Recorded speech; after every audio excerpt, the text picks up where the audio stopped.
Takshashila classes के online platform पर आप सभी का एक बार फिर से हार्दिक अभिनंदन एवं स्वागत। मैं सुनील शर्मा। 8 अप्रैल 2022 की जो डीपीपी है संधि विषय से संबंधित, उसका डाउट क्लियर सेशन के रूप में हम ये वीडियो आपको प्रोवाइड करवा रहे हैं। प्रश्न है, निम्नलिखित पदों का संधि विच्छेद व संधि लिखिए।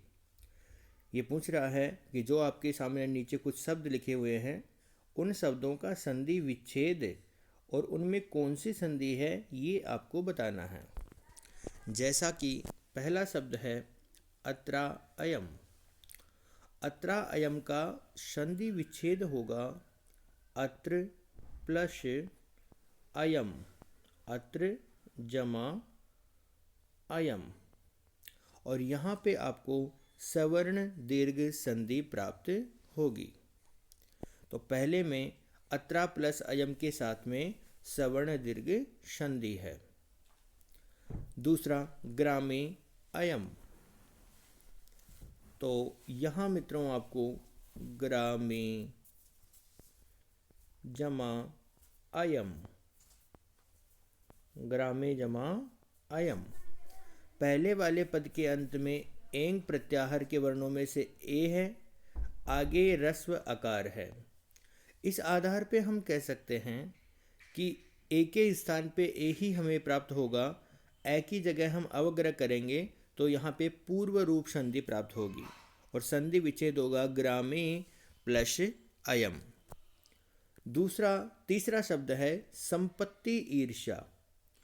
तो मित्रों, संपत्ति जो लिखा जाता है उसमें एक ही मात्रा ह्रस्व होती है, ये आपको ध्यान रखना है क्योंकि संधि विच्छेद आपको बहुत ही सही तरीके से करना है। संपत्ति प्लस ईर्ष्या, और ईर्ष्या में जो ई है वो आपकी बड़ी होती है, तो ईर्ष्या कुछ इस तरीके से लिखा जाता है।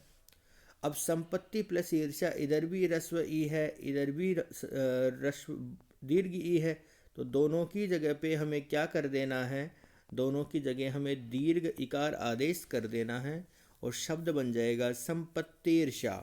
यहाँ पे सवर्ण दीर्घ संधि हमें प्राप्त होती है।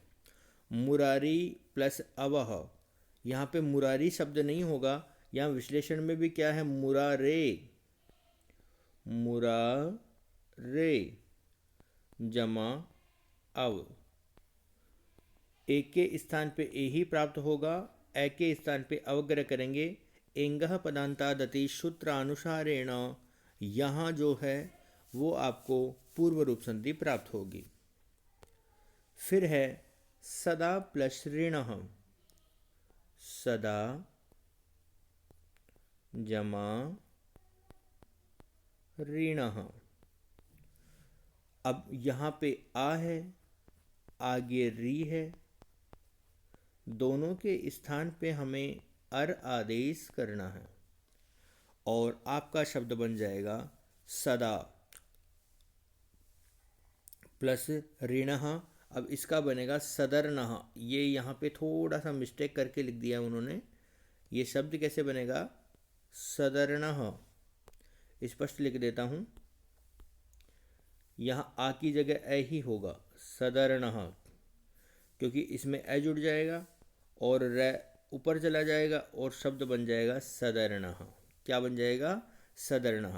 तो ये थोड़ा सा मिस्टेक है इस शब्द में, आपको ध्यान रखना है। सदर्ण में संधि पूछ रहा था जिसका विच्छेद होगा सदा प्लस ऋणः, इस तरीके से। आगे का शब्द है हरये। हरये शब्द में विश्लेषण होगा हरे प्लस ए।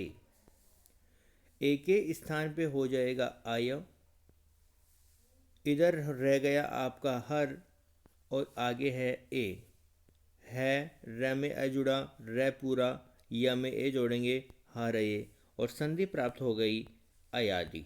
कौन सी संधि, अयादि संधि प्राप्त हो गई है। अन्येहा विश्लेषण है, संधि विच्छेद है अन्न प्लस ईहा। यहाँ आकार है, आगे इकार है, दोनों के स्थान पे आपको ए आदेश गुण संधि के नियम से करना है। यहाँ आपको बस ये ध्यान रखना है, ईहा में जो इकार है वो दीर्घ इकार है, ये आपको ध्यान रखना है, क्योंकि प्रश्न ये भी तो पूछा जा सकता है अन्य का विश्लेषण क्या होगा, विच्छेद क्या होगा। अन्न प्लस ईहा, एक में रस्व दे दे, अन्न प्लस ईहा, एक में दीर्घ दे दे, तो आपको दीर्घ वाले का चयन करना है। अब देखिए, भवनम भाव्यम दो शब्द हैं। आप खुद देखो, इसमें अव दिख रहा है और नीचे वाले में आव दिख रहा है, तो इस आधार पे आप क्या कह सकते हो कि जहाँ अव दिख रहा है जाहिर सी बात है वहाँ तो क्या होगा, भो, और जहाँ पे आव दिख रहा है वहाँ पे क्या होगा, भव। उल्टा दिमाग लगाओ आप। अब इस तरीके से करने के बाद आगे इसमें तो क्या बच गया, अनम, और इधर क्या बच गया आपका, यम। भव प्लस यम, इसका तो बन गया भाव्यम, क्योंकि औ की जगह आव हो जाएगा और ओ की जगह पे अव आदेश हो जाएगा। दोनों ही जगह पे आपका बन जाएगा भवनम प्लस भाव्यम। यहाँ आपको मैं एक बात बताना चाह रहा था कि भो प्लस अनम जो है वो एचो यवा यावा सूत्र के माध्यम से शब्द निष्पन्न हुआ है, जबकि भाव्यम की बात करें तो भाव्यम शब्द में वांतो ई प्रत्यय, दोनों ही सूत्र मैंने आपको पढ़ा रखे हैं अच्छे से, तो वो आपको ध्यान रखना है। कहने का मतलब अयादि संधि का जो एक अवान्तर भेद के रूप में मैंने अवादी संधि पढ़ाई है, वो अवादी संधि का उदाहरण तो कौन सा है, ये वाला, और अयादि संधि का उदाहरण कौन सा है, ये वाला। इसमें एचो यवा यावा सूत्र काम कर रहा है, इसमें वांतोई प्रत्यय सूत्र काम कर रहा है, ये आपको ध्यान रखना है।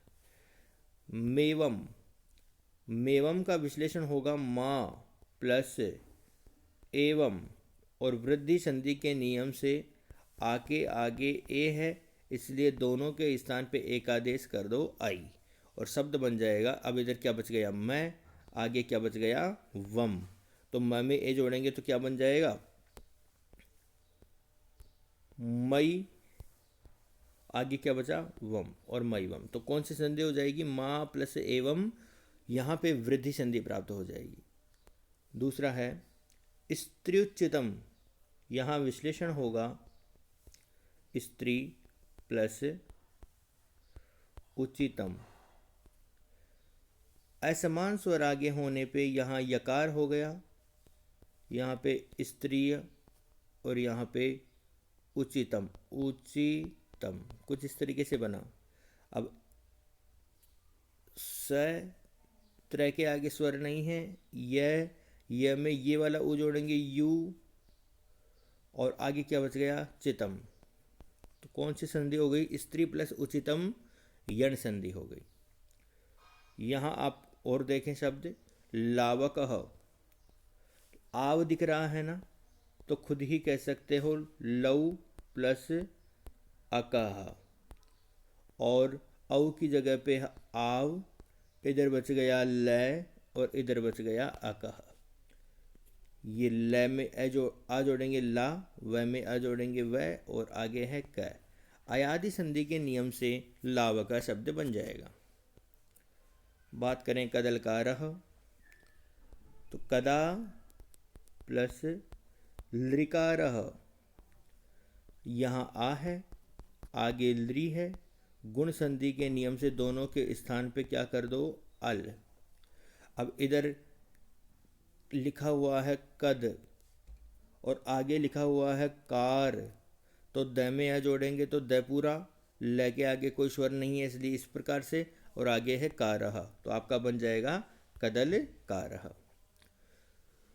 चमवागमनम, चमू एक सेना को कहा जाता है, आगमनम यानी वो आ चुकी है, आगमनम। अब यहाँ पे उकार है, आगे असमान स्वर है, उकार की जगह पे आपने व कर दिया, इधर आपका क्या बच गया, चम, और आगे आपके का बच गया आगमनम।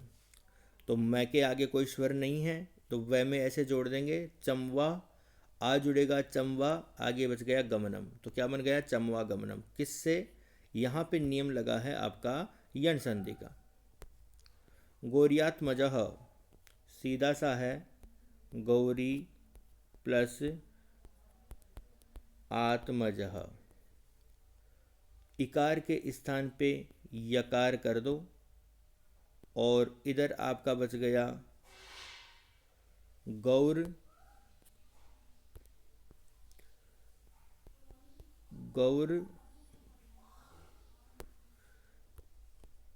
दोबारा लिख रहा हूँ, गौर य आत्मजः। तो गो ऐसे की ऐसे, र के आगे स्वर नहीं है, यह में आ जोड़ेंगे, गौरियात्मज, यण संधि के नियम से, गौरी प्लस आत्मज। अन्वय, अनु प्लस अयः, अनु प्लस अयः। उ के आगे असमान स्वर है, यण संधि के नियम से वह हो गया, इधर अन बच गया और आगे यह हो गया, अय हो गया। इस प्रकार से ए न के आगे स्वर नहीं है, इसलिए हलंत, व के आगे ए और आगे यह प्लस विसर्ग। तो यहाँ पे यण संधि नियमानुसारेण अनु प्लस अयः अन्वयः रूप सिद्ध होता है। नदी प्लस उदकम,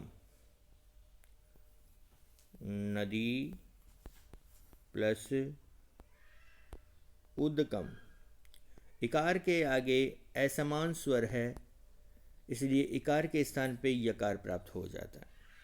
अब य के आगे य से पहले द है और आगे क्या है आपका उ और आगे है दकम और इधर है शब्द न। अब यहाँ आपको ये ध्यान रखना है कि द और य मिलके दिया बन जाता है और उ को साथ मिलेंगे तो ध्यू बन जाता है। न ऐसे की ऐसे है, आगे क्या बच गया दकम, तो दकम ऐसे की ऐसे। तो नदी प्लस उदकम। यहाँ बस एक काम हुआ है, मैंने आपको डेफिनेशन में बताया था, वर्ण विकार द य मिलके दिया बन गया, जैसे क प्लस श मिलके क्ष बन जाता है, ज प्लस य मिलके ज्ञ बन जाता है। कुछ इसी प्रकार से यहाँ पे रूप सिद्ध हुआ है। तो मित्रों ये थे आपकी कुछ संधि युक्त पद।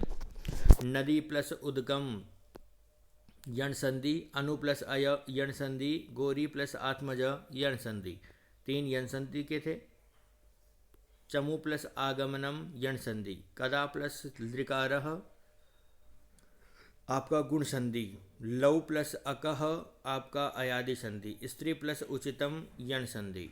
तो ऐसे आपको ध्यान रखना है। माँ प्लस एवं वृद्धि संधि, भौ प्लस यम वान्तोयि प्रत्यानुसारेण अयादि संधि, भवनम भो प्लस अनम एचो यवायाव सूत्रानुसारेण अयादि संधि, अन्न प्लस इह गुण संधि, हरे प्लस ए अयादि संधि एचो यवायाव, सदर्णः, सदार्णः नहीं है सदर्णः, ये मिस्टेक है थोड़ी आकार की, तो क्या बनेगा सदा प्लस ऋणः गुण संधि, मुरारे प्लस अवह पररूप संधि, पूर्व रूप संधि, संपत्ति प्लस ईर्ष्या सवर्ण दीर्घ संधि, ग्रामे प्लस अयम पूर्व रूप संधि, अत्र प्लस अयम सवर्ण दीर्घ संधि। तो ये आपके कुछ संधिगत पद थे जिनका डाउट क्लियर मैंने आपको किया है। इस सेशन को यहीं संपन्न करता हूँ। ज़्यादा से ज़्यादा शेयर करें, अपने मित्रों तक भेजें, लाइक करें। आपके व्यूज़ बहुत कम आ रहे हैं, बहुत कम बच्चे देख रहे हैं, ऐसा काम नहीं चलने वाला है, तो आप इसको पूरा देखें। क्लास को यहीं संपन्न करता हूँ। जयतु संस्कृतम जयतु भारतम। और आज आपका 50 प्रश्नों का छंदों का टेस्ट भी होगा भैया, तो आप है ना तैयार होके आना, कोचिंग के अंदर आपका टेस्ट रहेगा।